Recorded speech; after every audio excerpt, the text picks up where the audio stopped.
Welcome to the Vault Studios NFL podcast, an Australian twist on all things NFL. The boys are cracking into a nice cold beer from Burnley Brewing. Let's join them. Hello, everybody, and welcome to the show. I am your host, J.A., and I am joined by a loaded room tonight. I've got the great man, Richie. How are you, buddy? Excellent, mate. And I've got the other great man, Darren Johnstone. How are you, buddy? Not too bad, mate. Happy to be here. Well, look, I have to apologize. We're a couple of days later than what we normally are. That's my fault. As a lot of you listeners know, I work in the construction industry, and I've been avidly protesting for the past 2 days what they're doing in those smoko sheds. How was the Westgate Bridge today, buddy? Yeah, I blocked that bridge up, motherfuckers. Don't you dare. You can take anything from me. My freedom, my family, my rights, but don't take my smoko sheds, because I take that personally. Which is funny because we just lost 1.5 listeners. So. Yeah, I know what we're going to do. No, with all seriousness, I haven't been protesting. You know what? And I'm all, if you want to peacefully protest, go for it. I don't care. It really doesn't bother me. But I'm in the construction industry, so my last couple of days have been absolutely destroyed by are we working, aren't we working?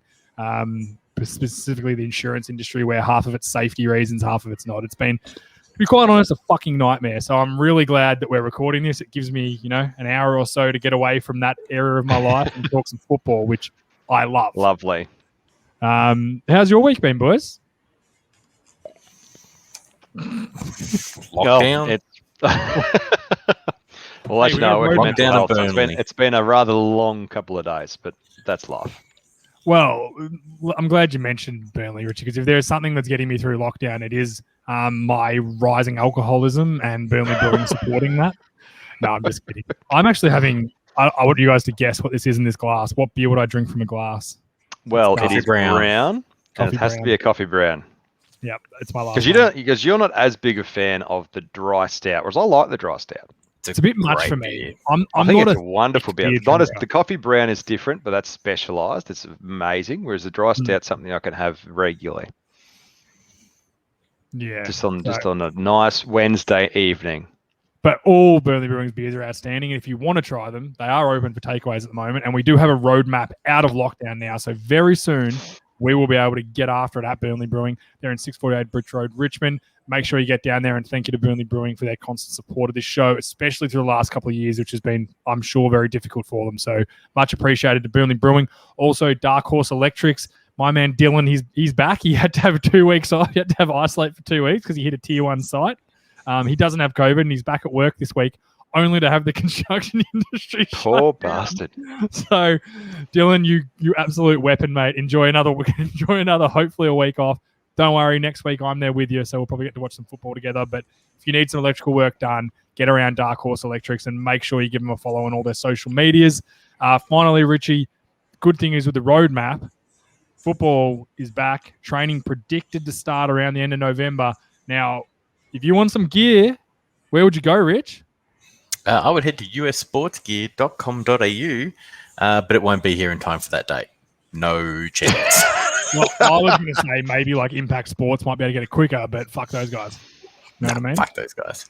No, that's right. I would head to US Sports Gear if you needed some football helmets. Also, if you're a big college guy, make sure you check out, firstly, our college football podcast, who are recording tomorrow night, I believe. They'll be up there. They've had their recap show up. Make sure you check that one out. Check out their preview show for this week. If you are a college guy, Richie, though, you can do full-size replica college helmets as well through US Sports Gear. Is that correct? Ooh. Sure can. We have OBJ 60 LSU. 60 teams listed. If you want one we don't have, just send us a message. We'll check if we can get it. If we can, we'll add it for you. How many Oregon ones can you get? I'm thinking of getting like all the Oregon minis because I can get 11 different Oregon ones. Marcus Mariota. I'm sure that's just absolutely hot off the press. Everyone wants a Marcus Mariota. You'd be surprised. Like Johnny Manziel's signed helmet from USC. Was he from? No, he wasn't USC. No, he was Oklahoma. A&M. That's one of the most coveted helmets going around. People love them because he was so big there. You got to remember, just because he was a bust in the NFL, he was a top quarterback drafted. He was an amazing college player. I wonder how popular Saquon Barkley's Penn State helmet would be, though. He was a freak at Penn State. Freak. There's some issues going on at Penn State at that time, though. I don't know how many fans they had back then. They didn't have many, but I'll tell you what, he just destroyed it. He was very good, and he's finished now in the NFL. Career over. As a Giants fan, I have no argument. It's all right. Let's launch into the news. Big week of football. Man, the NFL is fucking delivering this year. It is just been outstanding. Thoroughly enjoyable. And let's start with the New Orleans Saints, who with Jameis Winston have just crashed back down to earth against, I'm calling them my Carolina Panthers now. I am all about that. I copped so much flack about the Carolina Panthers. Everyone told me they were shit. They're going 3-0 this week. I guarantee you. They're setting themselves up. As what do you always say, Richie? You bank them early. You can't lose the ones you've already got. Yep. Why is the music playing? Oh, you know what, Richie? Guess why? Because you're on the NFL's webpage. NFL.com. Yeah, that's what I was doing too. I had to mute it. Big thing here. Winston does crash back to earth. And as I said last week, I wasn't going to get excited. Like all the jokes where he was on pace for 85 touchdowns. Ha ha ha. Hilarious. Good one. What he's now on pace for is, up to 30 interceptions again. So look, I've seen this movie. I've seen this movie far too many times. It's boring, but most importantly, I do know how it ends. This is the real Jameis Winston. Last week was an aberration. Sorry, Saints fans, but this is why I picked you last in the division. Get used to seeing this. Now, you probably won't because Atlanta are way worse than I thought they were. Oh, they're terrible. Get ready for this. Also, on the flip side, Jay, as you mentioned, if you're going to flip it over to Carolina for a minute, we saw their schedule. We knew that there was a chance that they could go 6-0. Yep. Because of how crummy the start of their conference during your prediction show, for sure. Then it gets actually quite difficult for them. But all they had to be was halfway competent, and they were going to a lot of games early. So I would still expect them probably to finish around that 5-1 mark when they hit the end of that easier part of their schedule. But hey, you're set up to make a run at that point. You only got to find 5 more wins for the rest of the season. You can take a couple of those wins based on injuries in some of the better teams. So that's absolutely doable too. 100%. It'll be interesting to see how they go. While we're here as well, they've got the Texans Thursday night football. I would go out on a limb and say we're all predicting the Texans. I'm all predicting the Panthers, to win that game. Oh, I was going to say, no, I'm not predicting the Texans at all, Jay. No, well, they've got no Tyrod Taylor. So no who was really the only thing holding them together? Who played? You got to feel my mate, the rapper Drew Lock, is going to come in and just steal that number 1 position. Don't you worry. How have they not signed Cam Newton? Oh no, sorry, I was there thinking of the Broncos. Isn't there backup? No, I don't actually know was it not Brian Hoyer still? He's at the Colts. He's a third string somewhere else now. It's Davis Mills, the rookie they took in the 3rd round, their first pick this year in the draft. Imagine if he comes and does a Dak Prescott though. If he comes and does a Dak Prescott, that's pretty cool. Like, I reckon if you'd thrown Dak Prescott into the Texans situation in his rookie year, he would have been dreadful too. Like, you got to remember when Prescott was thrown in. Texans haven't got many things around them either. No, and it's the Russell Wilson story too. They got thrown into a team like with dominant running backs, dominant offensive lines, and good defenses. The Texans aren't any of that. They're really bad. But yeah, I'm with you, Richie, on Winston. I just don't think he's. I think this is him. The only real difference in his numbers between this week and last week was the touchdowns. That's the only reason. If he'd only thrown 1 touchdown last week and they'd lost that game, everyone would have been saying, "Oh, Winston's still shit." He was not that good last week. He had a few broken plays where he scored touchdowns. He also threw a pick in the red zone against the Packers that got removed on one of the worst fucking penalties I've seen this season, on a hit to the head, which wasn't a hit to the head because he's so weak in the neck. He snapped his neck back. Did you think that he put a bit of pepper on? He put a bit of pepper on that because 100% he did. I will die on the hill that Winston's dog shit. I will die there. I don't. Well, how long does LASIK surgery last for? It's not a week, is it? It was only a 1 week 1 week eye surgery. This eye surgery is going to let you throw 5 touchdowns for 1 week only. I love that storyline though, like the storyline of hope. Everyone had hope that it was the LASIK surgery and all those things, and now they just have that completely ripped out from under them, and they realize that Winston is actually not very good.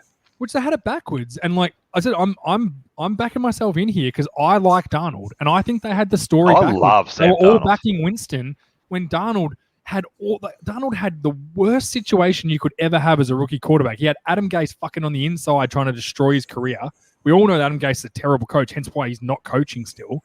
And And then he gets to a team where there's some good coaching. I really like Matt Rule. I like his energy. I like the defense. They put him in a good situation. Is he dominant? No, but he's good. He's doing his job and he's doing it well. And Christian McCaffrey's a fucking freak show. I'm telling you, that guy, he's just a production nightmare. As a quarterback, you would have to be pretty happy to have CMC next year, knowing that he can be a valve that can, like a release valve that can make 20 yards on any fucking play, any dink and dunk, and then throw it deep. That's why Sam Darnold's great, because he can throw a deep ball off a flick of the wrist like an Aaron Rodgers, except obviously he hasn't got that experience or knowledge just yet.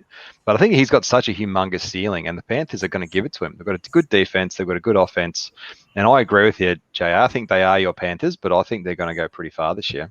Yeah, I think they could. Look, I said it could drop off. They did do this last year, but there's just a good feeling around them, and their schedule is nice. I said, Richie, we really feel they could be 6-0, and at 6-0, you would have to try really hard to not make the playoffs. Well, look, the Steelers went 11-0 and nearly they got absolutely demolished by the Browns. Yeah, but at least they made the playoffs. That was huge, the easiest run ever. Yeah. Sorry, Skinny. Let's move on. We'll get to them. Have we got Steelers coming up? I think we do. I hope we do. I've got them coming up. Don't worry. Yeah, cool. Actually, and remind me when we get to the Steelers, I've got to read the message. There's going to be a new segment every week called Messages from Skinny. It's very Skinny specialist Steelers insights for sure. Yeah, it's very good. Let's talk Derrick Henry, who we had our little group chat during the Titans game.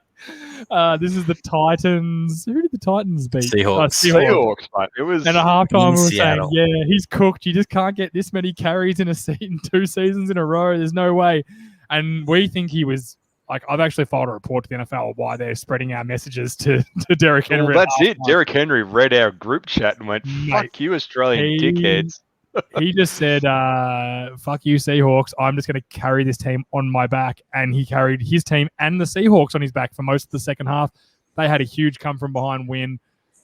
It's only one game. He wasn't great the first game. But as you can see with Derrick Henry, his second halves are really good when the score's in their favor and they don't have to pass the ball like crazy. But this was an awesome game for the Titans and really huge in the context of the season to hold, one, to keep themselves from going 0-2, but for the Seahawks to go 1-1, when the rest of the division is 2-0, like that division could really come down to it will come down to a half a game difference, and that's one that the Seahawks wish they could get back and probably keep.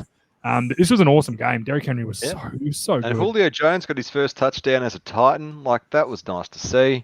Should have had 2, but it got overturned, and I still don't understand how it got overturned. That was weird, yeah. Honest. But that's the thing. Like, the first half, the Titans were playing a balanced offensive game that they just weren't able to do because the run game had no juice to it. It looked like Henry was just, his legs just weren't pumping. He was getting hit in the backfield. He was making 2 yards per carry. It wasn't very fun.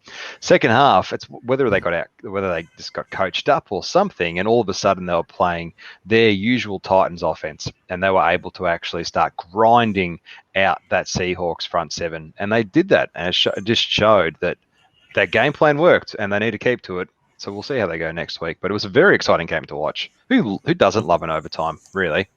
Free football. Exactly right. Free football. It was, before you get on the Cowboys, just really quickly, it was an amazing game. The sheer amount of snaps the Titans had more than the Seahawks was crazy. It was such a high number. It was an interesting game. If you're going to watch anything all 22 this week, I'd certainly have a look at that one. It's a good game. It was incredibly good game.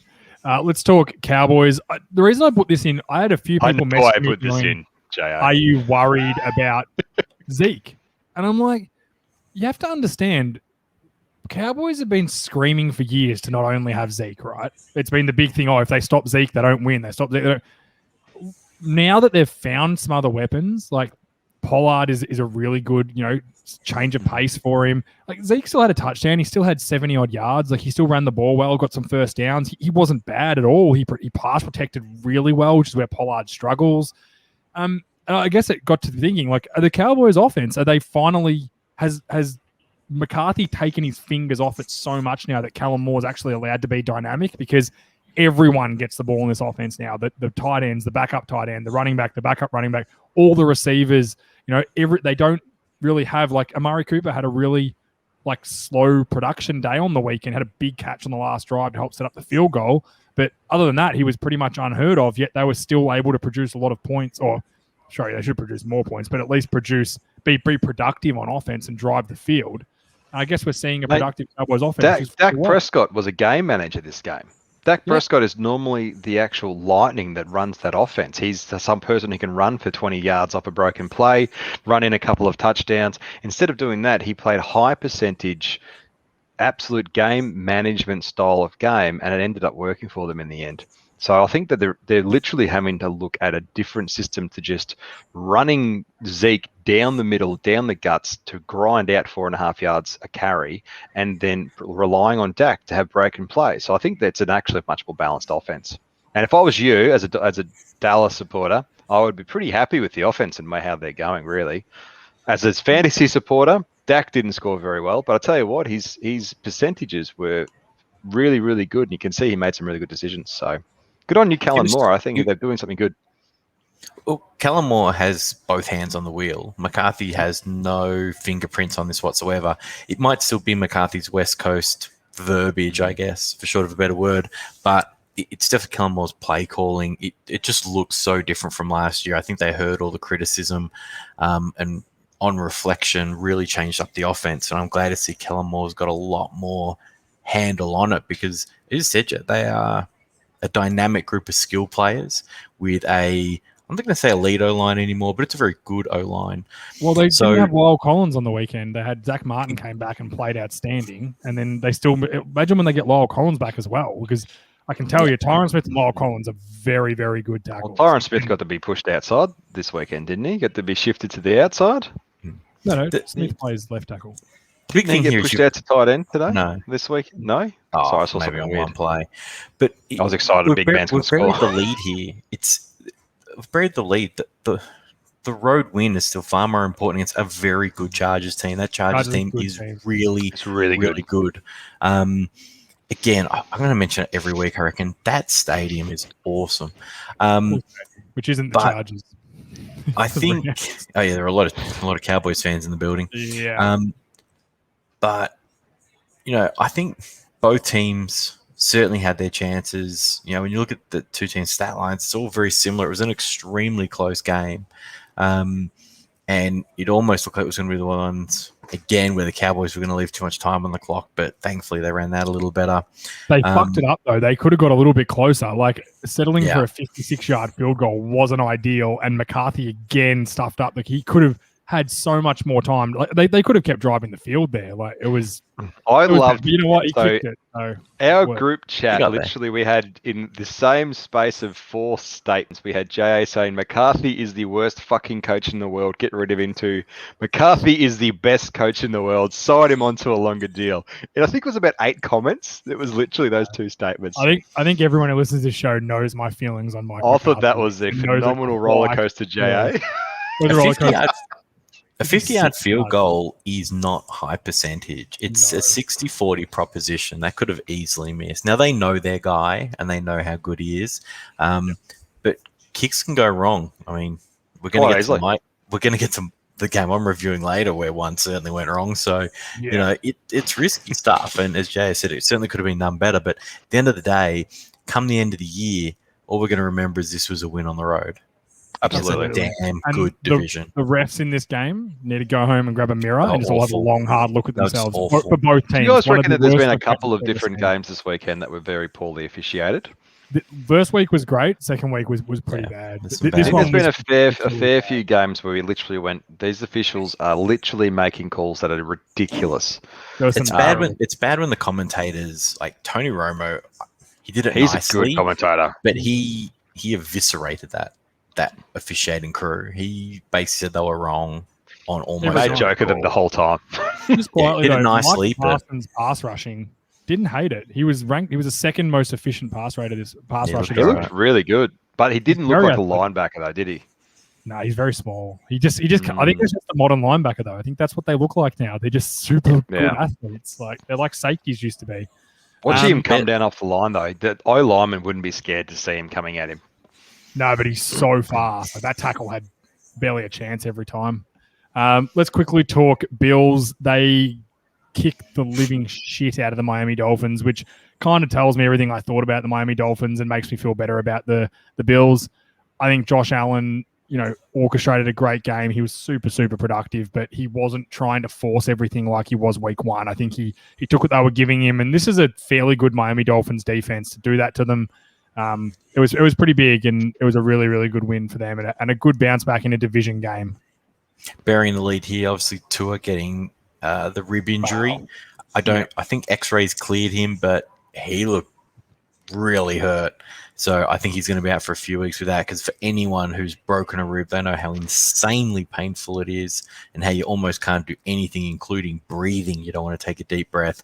But even if it's not broken, could be cracked or bruised. Hurts like a prick. He's just the worst. It is just the worst. I reckon he's going to play week 3. Then it wasn't too bad. I doubt it. It was negative. It was negative on, there was nothing broken, but I'd be shocked if he plays. But then, they're asking Jacoby Brissett to throw it 40 times to try and get him into it. That's not a good recipe to win. So it was all downhill from Tua. You saw the air go out of the building. As you said, Jay, great win for the Bills. Get back to avoid going 0-2. That's not an easy road trip, especially Buffalo going to Florida. It'd be like having a running meet in Cairns one week and then you got to play in Hobart the next week. The temperature difference, the weather difference is incredible. Even this time of year, before it gets really cold in Buffalo, it's still a huge difference. Really good win for them. Got them back off the off that stanky, ugly loss the week before to a pretty poor Steelers team. So very poor. Really good for the Bills to get going. And crap Steelers team, I would say. Yeah. Shit. But yeah. I think we talk about them very soon, though, don't we? Before we get to them, though, let's talk. The fun thing is about being a bit late this week because we get to talk Monday Night Football. Now, the flip side of that is that it was the Lions and the Packers. And you know what? The Lions, they tried the little hearts out. Like, they really did. Like, I know I'm saying... The Lions looked okay. They didn't look bad. They didn't look good. They just looked like they were filling numbers. Like, I felt sorry for their defensive coordinator is Aaron Glenn, who's a cornerback I used to love watching play. He played for the Cowboys for a while. Real tough guy. He was great. Probably couldn't play in today's NFL. He'd be too slow. But he tried in the first half. He kind of said, "Yep, I'm going to play press man on him." And they lost another corner. Obviously, Jeff Okudah, their top 3 pick or their 3rd overall pick from last year, is now out for the season. They don't have a ton up front for pass rushing ability. Goff was doing Goff things. He just makes dumb mistakes, which is what his big issue was in Green Bay. He fumbled twice in this game, lost both of them. He takes dumb sacks. He runs himself into pressure. He's just not an above. If he was playing crappy teams every week, he'd be fine, and he'll win you some games and he'll be productive. But he's just not that guy. He's just not a number 1 overall pick quarterback. He's not like Stafford and Rodgers and those sorts of guys. He's not there. And it hurts them. They just got a real lack of talent. And they tried to hang in there with Green Bay. And I did give them praise at halftime. I thought, wow, they're doing what they can. And then it was like Rodgers went, okay, I've had enough of this shit now. I'm going to try. And in the second half, him, Aaron Jones, Adams, they put on a show. And the Lions could not do anything. They could not stop them at all. And it was what I thought it would be. Do you think that Aaron Rodgers, though, after the feedback that the entire world gave him last week about being not interested and not having any heart in the game, do you think he actually took that on and came out today and went, nope, fuck this. I'm going to actually just destroy this Lions defense. Rodgers doesn't give a shit what anyone thinks. I don't think it makes any difference. And remember when we used to, obviously Chris Bryan used to be a big part of the show and he was in Green Bay and he gave us some insight into Aaron Rodgers. That's what he was like back then. I think that was when they were winning Super Bowl, when he won the Super Bowl around that time. And he was like, he could not give a shit what anyone thinks of him. He just does what he wants to do. And he knows how good he is at football and no one's ever going to take that away from him. So that's just what he is. And I will put one thing out there. He looks ill. His haircut looks dreadful. But it's more than that. He looks skinny in the face. Yeah, it looks like he aged about 7 or 8 years over the summer. Looks yellow, bit jaundice. Isn't the fiance a vegetarian? Well, he needs a steak. That's never helping. Looks awful. He actually does. He looks like they picked him up on the side of the road. He'd been living in a caravan for 3 months. He's a vegan. And they went, "Hey mate, you can throw a ball still." And he goes, "I'm Joe Valco." You know, like he literally. That's pretty funny. But like, yeah, but like they literally like he looks like that. He doesn't look like the usual healthy, robust Aaron Rodgers we're used to, who literally comes out and looks like a leader. He looks like the kicker. Like he literally like doesn't look like that person. He doesn't seem like he's overly interested. But this game, if you looked at him, he was just so smug. He literally walked in thinking, "This is the Lions defense. I'm just going to light these guys up." He tried to get them to like come over the line at one point with a hard count, and they wouldn't come. And as he called the timeout, as he was walking off, he was like, "Can you morons come over the line, please?" When I'm hard counting, like just absolutely trolling them at the line. Like he couldn't have had less respect for them. But to answer your question, Honestly, how good is Aaron Jones? By the way, sorry, Aaron Jones he's good. He's just he has to be the model for the pass catching back, doesn't he? He's not a gigantic downhill runner. He's not a great blocker, but he is one of the best running backs for yards after catch. He's hard to tackle, and he is so dynamic in that red zone. And he's literally, like I said, for me, he's the quintessential passing back. So he's very exciting to watch. However, last week he couldn't do a single thing because they couldn't get to the red zone. So. Yeah. He was great this week. He was he was productive, and I think Green Bay. I don't think they're as good as what I thought they were. I think they're going to be good. I think they'll win the division because I don't think the division's very good. But I'm getting less and less like. I just don't think Aaron Rodgers has got that instinct in him. And Richie, to answer your question, he's a vegan now. That's why he looks so gaunt. Remember when Peter Siddle, the cricketer, went vegan and he was the same? He wasn't a worse player or anything. He just got so skinny and gaunt. He thought his power came from all the bananas he ate, and it wasn't. No, he had to eat all his bananas to get his potassium because otherwise he was going to be malnourished.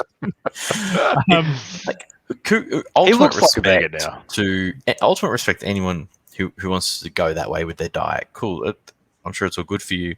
But as an elite athlete, surely you're missing some key stuff that you need. Like he just doesn't look healthy. But either way, he's still Aaron Rodgers. We can move on. I was a vegan for 2 weeks, and we conceived our daughter. So I think one will be enough because that was the worst fortnight of my life.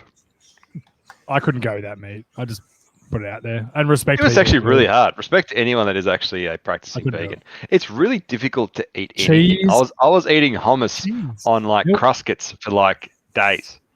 Imagine having to have like almond milk because you can't have real milk. Yeah, I have to have almond milk anyway because I'm imagine having to be that bus wanker that's like, you'll have an almond latte. That's me. I literally was like, "Hey, sorry, is this vegan?" And the lady looked at me and I went, "Oh no, I'm that person." Yep, you. That was you. Now you're throwing me out of the podcast, J.A. It was. He's gone. I just triggered. You're back now. I have all the power here. Hey, look, I would completely accept that. I get it. People in video aren't going to understand what happened then. No, I just got kicked out of the podcast. So I got if you are listening, go and watch the video. A merciful ruler. 28-minute mark. Let's move to our new segment we're going to do. We've obviously got Games of the Week and Upset of the Week coming up, but we thought of a fun little... Actually, Richie, this is your idea. I don't know if you stole this from somewhere, but I'm impressed. Did you steal it? Oh, look, I'm sure I'm not planting a flag anywhere, but I hadn't seen anyone do it this year, so I thought it'd be a good time to go over it. Yeah. At the start of every year, you always have some surprises, both 0-2 teams and 2-0 teams. So what I thought we'd do is quickly grab and find the worst 2-0 team where it's a complete mirage and nobody buys it. Mm-hmm. And the 0-2 team, we were like, whoa, I'm really surprised that they're 0-2 and they got a lot of work to do now. So Jaya has very kindly put the list together so we don't have to look it up. Mm-hmm. 2-0 teams are the 49ers, the Rams, Cardinals, the Panthers, Buccaneers, the Raiders, and the Broncos. We're looking to find out who the worst of those teams are. Surely that's obvious. Let's start with the 2-0 first, then we'll roll into the 0-2 after. I don't want to confuse them. All right, DJ, you can go first. Who's your worst? It has to be obvious here in our 2-0 teams. The Broncos have to be the worst 2-0 team. Have to be. I actually think it's the Raiders. Really? When we discussed this on Monday, I actually thought maybe the Cardinals would be up there, but then I had a look at who their team was, and we all thought they would be bad based on the fact they had an old defense full of a whole bunch of free agents and people we didn't know if they would do well or not. Their offense was pretty stacked. Colin Murray's a freak. And I'm like, okay, maybe not them. The Broncos, they have Teddy Bridgewater, who can't throw past 30 yards. I used to say 15. I'm going to say 30 now. He can't throw past 30 yards. They don't have a very good offensive line. They don't have a running game. They have not much. Cortland Sutton is pretty much the only wide receiver they have, who's pretty good. They just lost Jerry Jeudy on like their first game. I don't know how they are 2-0. Their defense is good. I can tell you. Brad, you could probably tell me 2 games in a row tends to get 2-0. No, they've played your crappy Giants That's and then true. the crappy Jaguars. That's Well, how there you 2-0. go. Well, there really you go. That does help because both those teams. That's why I don't think it can be the Raiders, because the Raiders have played like the Steelers were a playoff team last year, which we all think they're crap and we're right about it. But they were a playoff team last year, which they beat them in Pittsburgh, and then Baltimore, who coming up later just knocked off the fucking Chiefs, who were a really good team. They beat them week 1 at home in their first. Like, I know it was their first home game. Baltimore had to travel, but they still beat them, and so I think their record. They've played 2 playoff teams. Richie, can I give you mine? And I'm going to surprise you guys. Go. I think as of right now, if we're looking at if it's not the Broncos, because I think the Broncos are probably what's it, but I'm going to like a team that I'm going to make an argument for, the 49ers. And hear me out. They've played the Lions, who are dog shit. They're going to have the number 1 pick. And they beat them up in the first half and then hung on for dear life, right? They beat the Philadelphia Eagles 17-11. That's not a convincing win. Not convincing. 2 teams they have played are not very good. Their second half against the Lions was really, really poor. And their whole game against Philly wasn't really great. It took them in the last quarter going on a good touchdown drive with some running backs making some plays for them to win. And the reason I'm saying, like, I'm using it as a thing of, like, what am I not sure about? Like, the Rams, I'm sure about. I like their pieces. They're loaded sort of thing. The Cardinals, the way Kyler Murray's playing, I'm pretty sure about them. I'm enjoying them. The Panthers, I'm pretty sure about them. And I think their record, if you look at their schedule for the next 4 weeks, I think in 4 weeks' time, we're sitting here going, wow, how good are the Panthers? Whereas the 49ers got to have Packers this week, Seahawks next week, and then the Cardinals. Yeah. They're into a really tough run. So just off, like, I don't know if all these teams are any good, but I can tell you for a fact that the 49ers haven't beaten anyone good and haven't looked very good doing it, whereas the other teams have all, like, the Rams over the Colts this week. That's a fucking good win on the road. The Colts are a good football team, you know? The Bucs have had the Cowboys week 1, which they just survived, but that was a tough game for them. You know, the Raiders have beaten 2 playoff teams. The Broncos are kind of the outlier there because they haven't beaten anyone good. They're just not very good. I'll give you the counter. Worse good teams. Yeah. I'll give you the counter for the 49ers. The Niners are not. I don't think they're not selling me, the Niners, right now. The counter for them is they've had 2 road trips in the first 2 weeks, both on the road and both on the East Coast. I mean, I know Detroit's not all the way east, but it's a long way over. So they have had to do 2 long road trips backwards and forwards. And now they do get the Packers at home and they do get the Seahawks at home for the next 2 weeks. So it'll be interesting to see what they do with those because, they didn't look great on the weekend. But, hey, they did get a win. And don't get me wrong, I picked the 49ers to win the division. I like them a lot, but there's some holes in their game. They also have a ton of injuries at running back, don't forget. Like, they're always running back. They're always injured. That's why they've got a committee of 7 running backs or whatever the fuck it is. But that's the hard thing is that I guess for them they're a black and white offense. Like they typically do a lot of running. They do a bunch of passing deep after the run a whole bunch. So they're not an overly exciting team that tend to blow out the opposition. So I don't care about the very small margins because Kyle Shanahan's a game manager. He gets things done when he needs to, and 17-11 is still a win. I don't think he's concerned about that at all. Are we all pretty confident saying it's the Broncos though right now? Oh, absolutely. I think their defense is really good. I think their defense is terrific. They play the Jets this week, so they're going to go. That'll be interesting to see what happens. It won't be. The Jets are going to get. It'll be the same thing. They'll win 20-10 because their defense is great. They'll generate turnovers. And next week we'll have the worst 3-0 team. No, you don't do this segment twice. All right, flipping it over. 0-2. Yep. 0-2, we have the Jets, the Jaguars, the Colts, the Giants, the Vikings, the Lions, and the Falcons. Jay, who've you got? It's the Colts. It's the Colts, definitely. Like, the Colts have played, and it's not getting easy for them this week. They've got to go to Tennessee this week. They've had the Seahawks and the Rams come in and beat them, we both have them being playoff. All of us have them being playoff teams. Yep. So there's 2 playoff teams that come, and I think the Rams are very good too. And I think the Seahawks are pretty good too. And now they're going to go to the Titans this week. I think they're going to be 0-3. Carson Wentz is injured. There's certainly some holes in that game, but they've lost 2 very close games. And Richie, I know yours is you got the game of the week this week with the Colts, but I think it's a no-brainer. Looking at that team, it's definitely not Jets, Jags, Giants, Lions, or like they're all pretty crap if you ask me. You could probably make an argument for the Vikings. You could probably make an argument for the Giants if you wanted to, but for me, it's the Colts, and it's the Colts quite comfortably. DJ, who you got? So I had the Colts, but not going to go and just jump on the bandwagon at JA. My second was going to be the Vikings. I actually think the Vikings are a much better team than they are on paper. Like, look, Cousins actually had a really good game on the weekend. He was highly efficient. He was able to get downfield. Delvin Cook, I think, got injured. Was it later in the game? So I think that they actually have a lot of pieces on both offense and defense, and I think they were a little bit hard done by. It was a very good game to watch. They got into overtime as well, so they could have easily been a 1-on-1 team. So for me, it's the Vikings and the Colts, but I would say it could go either way. Whereas it's definitely not the stinky Giants.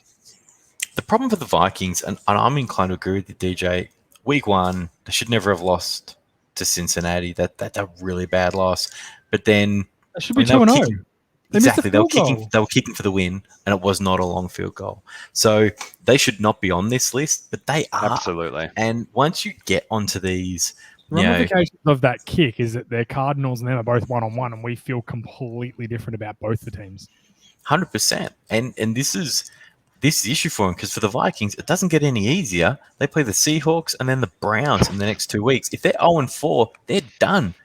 I know there's an extra game this year, but there are almost no teams who lose their first 4 games and go on to make the playoffs.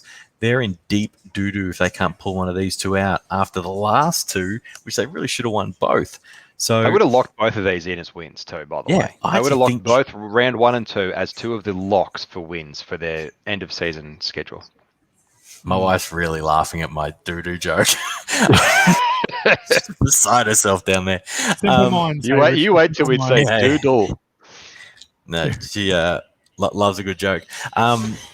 So the thing is here, they could so easily be 2-0, and we'd be talking about them as probably the worst 2-0 team. Yep. But I'm telling you, they're going to be 0-4. Is anyone banging the door for the Jets? No. Not particularly. No, Did you see the stat? I know that Let's we have to talk about them because no one's going to bring them up as game of the week. The Jets, Zach Wilson was 4 interceptions for 4 completions at one point in the game. He had 4 completions. They had to stop throwing the fucking ball to the poor kid. They had to be like, all right, we're not letting you throw it anymore. Is that on They just threw him to the wolves. Or is this the Jets stink? No, this has the feelings of Peterman. This feels like Peterman all over again, where you could destroy a young quarterback and it could be all over. I felt it has that Jet stank on it very bad. They've got no fucking talent, man. Like Mekhi Becton's hurt, the left tackle. I'm pretty sure his season's over. The other rookie they took in the first round, I forget his name, the left guy. Elijah Moore? Nah, Elijah Moore's not playing. Oh, no, he's playing. Elijah Moore's playing. He just can't get the ball because he's a burner. This is 100% on the coaching stuff. You have to do a better job of putting your quarterback in places he can succeed. He can get completions throwing screens, whether it's running backs or wide receivers. They all count. Yep. Just gets him going. Run all hitches, something simple. Get the kid going. Run a bit of motion one way, throwing screen back the other way. Go grab Andy Reid's playbook or something. He's a great athlete too. Put him in some position easier for him. This is 100% on the coaching staff. Like Robert Saleh, he hasn't impressed me in the slightest. Robert Saleh. No, so far. It's early, but if you're the Jets, you just must be thinking, great, we've gone from one god awful coach to potentially another one. Yep, absolutely. I don't think he's awful. He just doesn't have any fucking talent, man. Like he just doesn't have any. Well, if you remember in preseason, what are they doing? That's exactly right. And in preseason, we talked about their defense actually having a lot of pieces and thinking they'll be okay. On offense, they would have to really have a scripted offense for Zach Wilson, and it's going to be a hard year. They had Mekhi Becton, which is going to be good for them.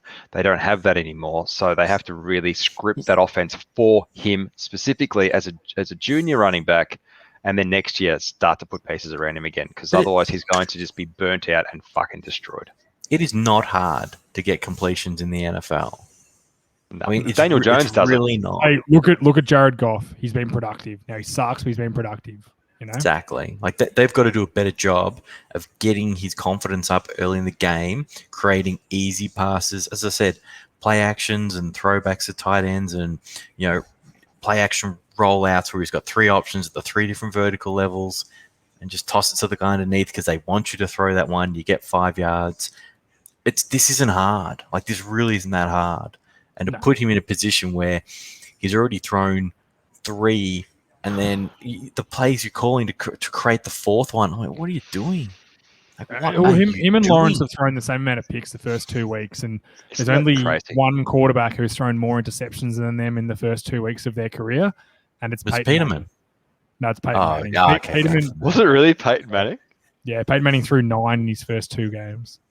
Well, look, he who broke knows the record for interceptions by a rookie or something, Peyton Manning, and turned out his first year. we're not saying these guys are crap, but don't. Can I say that's a great segue, JA? Did anyone else listen to the Manning brothers broadcast on Monday Night Football? Go back and do it. How do you do it on Game Pass? Can you actually watch the whole game with them commentating? Is it just a different feed? Is it? They don't commentate it. They just chit chat. They chit chat, and it is just. Do they show the game properly and everything? Yeah. No, not really. I thought they did. No, they put it there, but then they pan to them for the most part, talking shit. It's more about watch than it is the game. Yes, if you want to watch the game, JA, do not put this on. Okay, because it's so distracting. But I've seen it on NFL. Yeah, you'll be hilariously laughing that you won't be able to see the game through your tears. Maybe I should have done it for the Packers-Lions game because there was nothing exciting about that on the field. That's true. I'll save it for a crappy Monday night game in a few weeks. I'm sure there'll be one. It was phenomenal. I thoroughly enjoyed it. I had to go back and watch me the game. that it's good though, because they're very funny, and didn't they have Gronk on and Russell Wilson and they're getting Yeah, you never watch his tape. As he goes, the only time I see tape is when I'm in my meeting room and they put it on. Oh yeah, I'm sure he doesn't watch it. I reckon a lot of them don't watch it themselves personally. I don't reckon many of them. He said no. He goes, why do I have to do that? Tom Brady hands me his notes. He was actually great. He was funny. It was great. If anyone hasn't seen it yet, it was great. I'm not going to watch Monday Night Football anymore. I'm just going to watch them. Okay. Eli deserves Hall of Fame because of it, JA. That's what it is. Shut up, you fucking Hall of Fame. Idiot. Let's move on to games of the week. I'll go first. I have this is fun too. I have the Raiders beating the Pittsburgh Steelers 26-17 at Heinz Field. I think there's 2 big highlights for this game for me. The first one's Derek Carr. I think that guy is playing at such a high level. I think he's kind of got the hang of Gruden's system now, going to his 3rd year. He looks super comfortable in it. Darren Waller's pushing for best tight end in the league. He's playing awesome. And pushing fucking hard for it. Like, if he's not the best until you watch tight Kelsey end, the next day. Yeah, well, if he's not the best tight end, he's certainly entered that elite range with Kelsey and Kittle. Like, he's in that category now for sure, for my mind. He's absolutely outstanding. There's always something fun about watching a guy that everyone knows they're trying to get the ball to him and they still can't stop it. But the throw that Derek Carr threw to Henry Ruggs, deep ball. Well, I know Henry Ruggs can run, but Derek Carr, that was an all-out blitz, one-on-one coverage. Darren Waller actually sets up the play because you watch Minkah Fitzpatrick comes down to stop the square in from Waller to double cover that. And that split second, Carr made his decision to pop it over. Yeah, it was a freaking amazing throw. He threw that so early off his back foot and just basically said, you know what? He's going to outrun everyone. I'm just going to throw it over the top and let this guy run onto it. And I love watching that stuff. There's also nothing that makes me happier than when all the Pittsburgh fans start crowing about how good they are to lose to who they think are a crappy Raiders team at home. So I want to thank the Pittsburgh fans for that. We made it a really fun morning watching them lose. But I just think the Raiders, defensively, their defensive line, Max Crosby's a really, really good defensive end.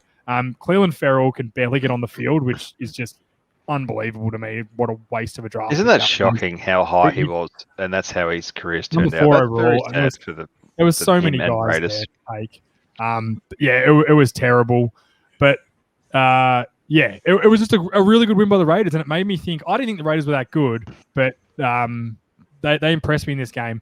Now I want to get to messages from Skinny, which I've told him this is going to be a segment every week, and he has to, because no doubt the Steelers are going to come out this week and fucking demoralize whoever they're playing, and he'll be back. Absolutely. It obviously just showed that TJ Watt is the biggest part of that team. Who hamstring is pulled and will not play this week. Also, that will be Ben a huge test like for he's them. not going to play. So it could be Dwayne Haskins or Rudolph time, and fuck, I hope they're playing the Browns. So him and Garrett can do it again. I don't know who they're playing. Who are they playing this week, Rich? You're the schedule master. Hang on, I'll pull it up. Hopefully he knows how to put his helmet on. Bengals They got the at home. Bengals. Sorry, no, they got the Bengals. Imagine the if Packers. Roethlisberger doesn't play and the Bengals beat him in Pittsburgh. Anyway, I don't think they will, but the messages from Skinny, this is the weekly segment. He goes, when you give it out, you've got to accept it back. The Raiders played well and gave us a bath in the second half. When you're right 48% of the time, you're wrong 52% of the time. And I said, please keep these every week. I want to start a segment dedicated to your messages. And he wrote, between your chokehold, DJ's sweaty ass, and Richie's death stares, you were the best teammates I ever had. I did have a sweaty ass, to be fair. You still do have a sweaty ass, DJ. Like, to be honest, I wore gridiron pants for 3 years that didn't actually have a crutch in them because they had ripped. So Skinny's not lying there. He literally was like, "Oh, this is bad." So thank you, Skinny, for your messages. They make me very happy. Also, our old coach Marky Fairweather, who I didn't realize listens every week too. Fan. And he listens to the show every week as well, which made me really happy. So thanks a lot, Marky. He messaged me saying you need to back off the Steelers, and then. Oh, Marky. So Marky, I'm real sorry, mate. It was a rough week, but that was my game of the week. Really, really. Can we just say though that TJ Watt he shows how important someone of that caliber is to an entire defense. Like he's the equivalent of like a Chase Young. Narrative of you don't have to do preseason. Yeah, here you fucking go. Here's what you do happen when you don't do preseason. Yeah, you're not game ready. You're not football ready. Happens all the time. God, he's just an exciting. He's an exciting person on the field. Like God, their entire defense was deflated afterwards, and I think they had no choice, chance after he was off. He could play week 3. It's not serious, but he could play week 3. But if I was them, long NFL season, you would give a round to make sure he's 100% because he is just the backbone of that defense. Yeah, agreed. Richie, game of the week, your turn. Let's go. So I took the Vikings and the Cardinals in a game that obviously could have just as easily gone to the Vikings at the end when they missed a relatively short field goal. The story in this one, 39. So the story of this one is, for me, was Kyler Murray. That guy is a Madden cheat code. He still makes a couple of errors where you're just like, come on, dude, like cut those out and we'll be right. But when he's running around, he's electric to watch. He has a live arm too. That thing can absolutely fly. And he's got some decent parts around him. There was an AJ Green sighting, which was exciting for all of us who've been following football for a long time. And this game really went backwards and forwards. I think there was 10 lead changes in the game. It was just an outstanding game to watch. Cousins, who's one of the biggest earners in the NFL of all time, I kind of want to jump on him and say, he's a bit past it, or he's not good enough. But he was really good in this game. Both sides were. It was one of those ones that was just so much fun to watch. And Matt Prater gave him the lead late when they drove down, and then unfortunately the Vikings just couldn't take it back. And as I said, it puts them to 0-2, and the Cardinals 2-0. So it's really it's set one season up, and it's put the other one, as I said earlier about the Vikings, just about out of reach. Cardinals are fun to watch. They're so fun. They're of all the teams, I think Panthers are up my number one fun team to watch at the moment, just because I've got that, for some reason, that love for them. But the funnest team to watch is the Cardinals. Isaiah Simmons, I don't know why the fuck they weren't playing this kid more last year. He flies around the field. The young kid whose name is Collins out of Tulsa, the rookie, he flies around. Is he making mistakes? Absolutely. But he flies around. Chandler Jones is just a bull off the edge. I don't think he had a sack in this game, but man, he was close a few times.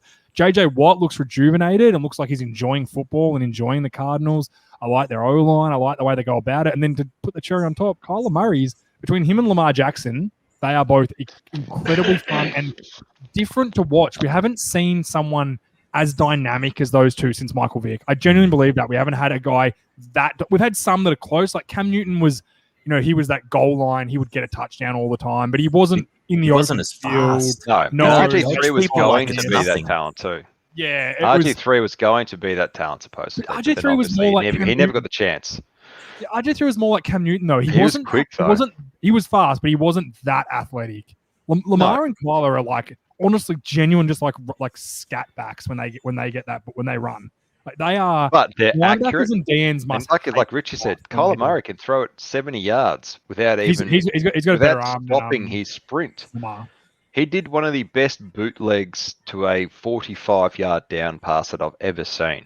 He was literally a fingertip away from getting caught on his bootleg, and he didn't look uncomfortable at all. And he is lightning. And he was throwing mid-stride and hit. I can't remember who it was. Don't know if it was Hopkins or not. Hit him on the numbers from 40 yards away. Like, he is a cheat code, Rich. He is an absolute cheat code. He is so exciting to watch. Wouldn't it be like, it's just crazy how short he is? Is that why he has to scramble so much so he can see over the offensive line? I have to bring this joke up every year because I brought it up last year. He scrambles every play. He just boots out straight away. He does, and he's really good at it. People forget he played at Oklahoma, and every single one of his O-linemen from his Oklahoma team are all in the NFL. So he can see over guys. Like, this isn't a problem for him. But I just think their appointment viewing, when you look at the slate every week, they're usually going to be in the late window because of obviously where they are geographically, so they'll play in those later games. Their appointment viewing, like that, they're so much fun to watch. Good fun. And you know what? Did this game kind of highlight though? Did this game highlight though the importance of your kicker? Like Matt Prater kicked a 62-yard field goal. If you're kicking, if you're a team that's at the 62-yard line, how many teams literally punted away? Like nearly every one of them punted away. Not many people are willing to go for a 62-yard field goal, and he fucking nailed it. And he got another couple of field goals throughout the game. I think this really shows how good, how important it is. Name a more iconic duo than the Minnesota Vikings and missing field goals, because Chicago Bears and missing field goals. If double you remember when they had three, like was it three kickers they went through in a year? If we talk about the winner, it's Florida State. Florida State are the winners of this missing is not the field college goals. show, Richard, Mate, college is all scripted anyway, so that was just a scripted storyline. College is a lie, man. It's not even real. Kids are doing it for free. It's slavery. That's what it is. It was a good game to watch. It was a good game to watch. DJ, speaking of good games to watch, let's give us yours. The Rams 27 over the Colts 24. And the Rams and the Colts, look, for me, this is one of my games of the week because, first of all, both teams, we actually thought were going to the playoffs. Both teams are extremely talented, and both teams, they were I felt like they were actually starting to become better from the week one. We had Carson Wentz, who actually had a very good game until he got injured. And we had Matt Stafford, who had what we saw as last week, a very consistent game as well. One thing that came out of this was both teams were able to show their running game. Jonathan Taylor is an amazing talent, and the Colts showed that they had a good O-line. They were able to run the ball, which gave Wentz the opportunity to actually get the ball downfield, which he did. He made confident decisions. He stepped into his throws, and I think that they're happy with what they've gotten Wentz if he can stay healthy. And look, the Rams are exciting. Cooper Kupp and Matt Stafford are sharing a brain. Like, I haven't seen this kind of matchup between a QB and a wide receiver in a very long time. Cooper Kupp, anywhere he was on the field, I think it's like your Darren Waller theory. They knew they were going to him, and Cooper Kupp got the ball still 30 yards downfield, and he couldn't stop him. He had 160-odd yards. That's exactly, and that's half the time. He didn't even look like he was trying to beat the defense. He was just running a basic route, and he happened to get free. This Rams offense, the question we had is the running backs. Darrell Henderson really found his flavor. Sonny Michel had an actual crack as well. They shared load nearly equally, 13-10. Sonny Michel had a really good couple of breakout yards, and Darrell Henderson showed he can be a pass catcher as well. So I think that the Rams are in the box seat to really destroy that conference this year. Whereas the Colts, I feel that the Colts showed that they're as competitive as we thought they were preseason. Jacob Easton, sorry, he's going to do the same thing. The first 5 throws he threw looked shocking. I think 2 of them got accidentally caught, and one of them got caught intentionally by the opposition. So I think that Wentz will play week 3. That's a big loss. He's played well. If Wentz doesn't play this week, I think the Colts are going to lose the next 2 games until he comes back, because Easton doesn't really have it, and they can't rely on their defense. But for me, this is a really fun game because it was so close. They stayed together the whole time. All their stat lines were so close the whole way. They both had a good running game. They both had a good passing game. And they were so close the entire time, and the Rams came up and they just held them out. Aaron Donald is just a freaking freak. He's so good. Quentin Nelson really struggled with him. I was going to say, you guys said on the pregame that they're going to move him. They're not going to play him. He did the opposite. He lined up opposite Quentin Nelson and said, "I'm going to school you." And he did. It wasn't often, though. Only a few times. Early on, he did. And then, like I said, Quentin Nelson still had some good reps. It's fucking hard for a guard like that, because going against a guy like Aaron Donald, like, you make 1 or 2 mistakes again. Like the discrepancy between an O-line having successful play and a D-line having successful play, as we all know, it's so huge. Like, it's so obvious when a D-line has a good rep, but when an O-lineman does, it's just like, oh, Donald looked like he didn't really get off his guy that time. It doesn't look that bad. As a defensive player, though, you only need 4 big plays a game to do a good job. Yeah. And as an offensive lineman, if you give up 4 big plays, you're fucked. What they did with him is they moved him onto the right guard, Glowinski. And as I said, I had this discussion Sunday night with Paige, and she said, I'm excited to do this matchup. And I said, they won't do that. They will take him and they will put him on the worst offensive lineman, which they did, and he destroyed him. They could not do anything because of that. And it was a great move. They still shifted him around, and he actually still did exceptionally well on anyone he came up against, even Quentin Nelson. He's a freak. My biggest take from this entire game was that Frank Reich makes bad decisions. I think that their first drive, the Colts should have actually been 7-0. They drove it 4 times. They took the ball 4 times from the 1-yard line and couldn't actually get it in. I don't know why. They just kept plugging away at the one play every single time. They were running over Donald, which is the dumbest thing to do for any team. I think it was a very bad coaching error. And I think that in the end, that cost them the game. So that's my biggest takeaway, that early on, it shows that coaching decisions do have a huge impact on the games. Yeah. And just to mention the Colts, they got the Titans this week, which is tough, especially without Wentz. It's at Tennessee too. Then they got to go to the Dolphins, which is, it's not an easy win. It might not be easy, especially their defense being strong, and if they don't have Wentz as well firing, then they'll struggle. So if they lose those 2 games and they're 0-4, Richie, we'll bring up the statistics when teams are 0-4. It's almost 0% chance to make it. And then you roll in, if you're 0-4, you got to roll in and go to the Ravens and play the Ravens in Baltimore. So you could potentially be 0-5 before you get the Texans at home, and you win that. From 0-5, no one makes the playoffs. No one's ever done it. And then you've got the 49ers and then the Titans again. Like, their first 8 games is the toughest. Now, it gets easier down the road. You get the Jets, the Jaguars at home.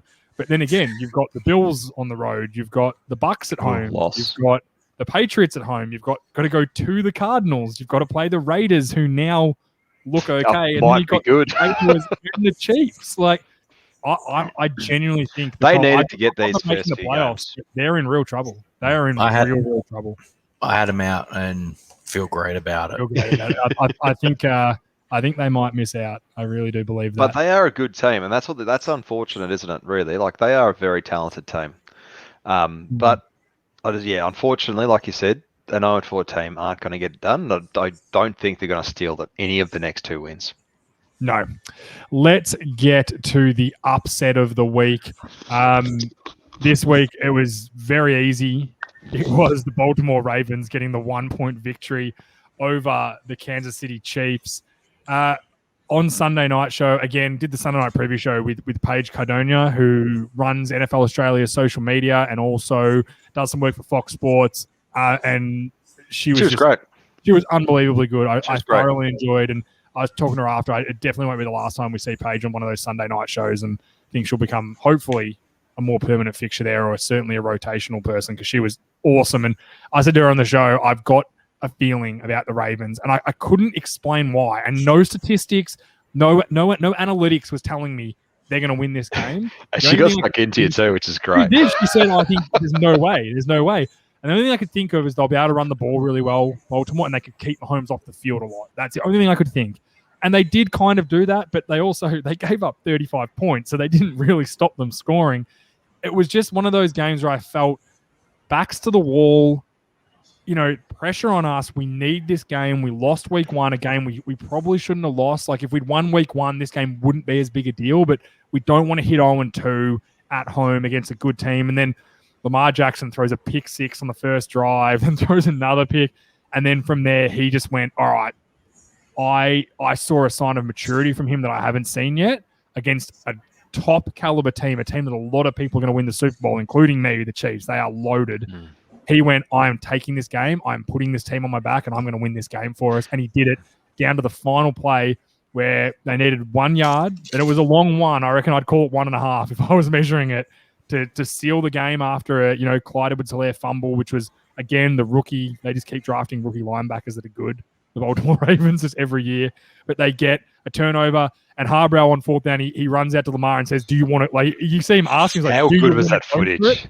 And Lamar's just like, fuck, yes, I want to go for it. And apparently the camera, you can hear him saying, I'll get us a yard. I'll get you a yard. Just give me the fucking ball. I'll get you a yard. And Harbrow's like, I asked him afterwards, why did you ask Lamar? And he's like, I was going to go for it. The only thing that was going to stop me going for it is if I'd asked Lamar and he kind of went, oh, no, I'm not sure. But the fact that as soon as I asked him, he was like, I'll get it for you, coach. You know what? He was like, that was the coolest footage ever. Like, I don't know about anyone else, but that sent shivers down my spine like it was a movie.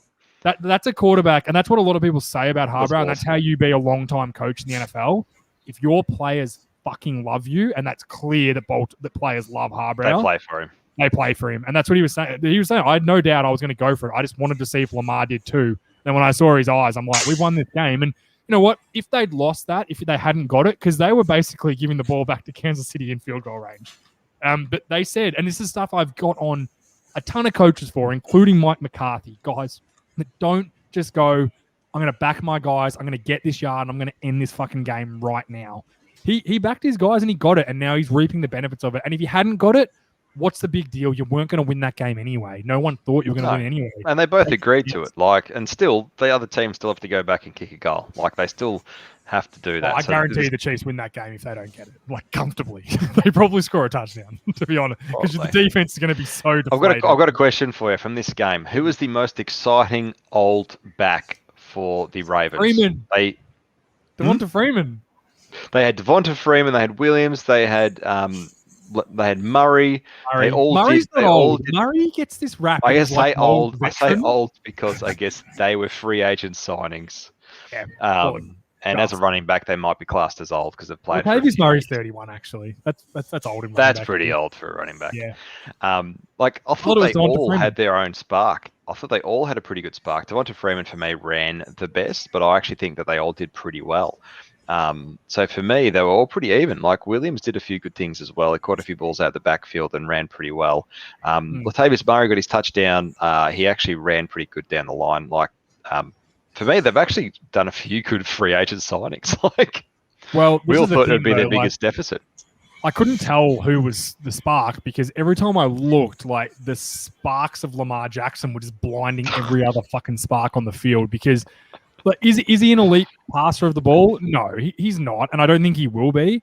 But I'm telling you, there's no one in the league that does what he can do. The plays they were running play side read options where sometimes they'd block the guy reading, and the DN still the backside guy still couldn't get to Lamar in time, or they'd hand it off. There was one play, Richie, you'll love this. They ran Trey from the backside, so they pulled their right guard and their right tackle, pulled them around the line, and then ran the fucking ball to the right. So Lamar took 3 steps like he was running the QB power and then handed it off to the running back coming across his face. And the defense was so caught up with chasing down the tray to stop Lamar that Devonta Freeman just shot up the other side where no one was blocked. They were all unblocked. It looked like the Matthew Stafford play from week 1 where the ends all just ran past him. He accidentally did it. Yeah. It was unbelievable. That's how ballsy they are. They're like, you're so caught up on what Lamar's doing. They're exciting to watch. The touchdown to go ahead, you watch the end. He comes off the ball unblocked and he thinks the fullback's blocking him. Then the fullback doesn't block him. And then he thinks the running back, like that Dan, I felt sorry for him. He's sitting there going, I don't know how to get the fucking ball. Like, I have no idea what to do here. You just have to make a choice as that Dan. Yeah, You literally he hit the running back and Lamar just 100% on either one of these people. No questions. Special. Yeah, it was really fun to watch. Maybe the Cardinals could run it with Kyler, but I feel like Kyler would get broken. Like, I think if he took the hits that Lamar takes, he'd break. But Lamar Jackson, he's just something else, man. And we talk about fun people to watch and, guys that, as I said before, I genuinely believe we have not seen a player as dynamic as Lamar Jackson since, like, he's more dynamic than what Michael Vick used to be. He's just... Yeah, and that scheme that they've built around him is exciting. Well, I guess Vic probably could have been if he had an offensive coordinator that went, I'm going to run you like a running back. And that's what... And didn't, get his career get shortened by his dogfighting. Yeah, that probably hurt him as well, but definitely hurt him. But I think, Lamar, the fact that Harbrow and is it Mortingwig there, the offensive coordinator? I think it is still. No, it's someone different now. Either way, whoever it is, they've just accepted, you know what? If we try and make Lamar something he's not, it's not going to work. And if he gets hurt, it's going to be terrible. But let's just see what we can get out of him for the next. Give it a crack. Get another Super Bowl. Look at Cam Newton. They tried to do it to him, and he's now broken. He's only 10 years into his career, and he's broken. So I think just play to your strengths, and I love it. And this game was great. It was a great win. Sorry, Greg Roman's the OC in Baltimore. So yeah, Richie, you must love it. This is like college shit. It's just it gives you so much more to think about. Yeah, it forces defenses into conflicts everywhere. Yeah. So it's, but even it's not like all college teams can run this sort of stuff. It requires a supreme athlete to do it. So you don't see it that often. It's so fun to watch. So we haven't talked much about the Chiefs though. Like the Chiefs still have really exciting parts. Quite frankly, don't even worry about it at all. No, Chiefs can be fine. So good. Travis Kelce and Tyreek Hill are absolutely insane. I think the Chiefs are winning the Super Bowl. I genuinely think. Yeah. I do as well. I haven't taken anything from this loss from the Chiefs whatsoever, except for CEH, Edwards-Helaire. Hold on to that ball, mate. Like, if he doesn't fumble, they win this game. They win. Exactly right. It was a great play by I think it's pronounced Owie, the D end. He's the first round pick. Didn't have a sack in his last year of college. That was the problem with him. He's had a sack the first 2 weeks in the NFL and got the game winning strip. Pretty special. This is the thing. Sometimes production isn't everything, but yeah. Tell you what, these two teams, they'll be there at the pointy end for sure. I think so too. I think very excited to watch on both sides. There's going to be some good football teams miss out on playoffs this year. I genuinely think that because the league's very top end heavy. It's very top heavy in the league. There's some bad teams and there's some real good teams too. That's it, though, boys. I just saw the best tweet. Trying to tackle Chubb is like trying to tackle a greased up Hyundai Tucson. Funny stuff. Hyundai Tucson. That's how the Americans say it. They can't pronounce Y's apparently.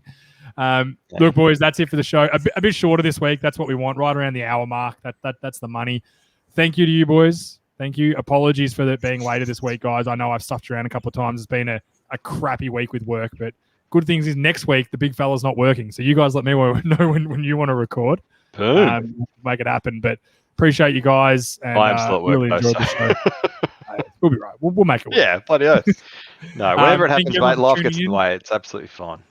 Yeah. To our sponsors, Burnley Brewing, thanks for your constant support. Dark Horse Electrics, make sure you give them all a follow, and US Sports Gear, give them all a follow on social media.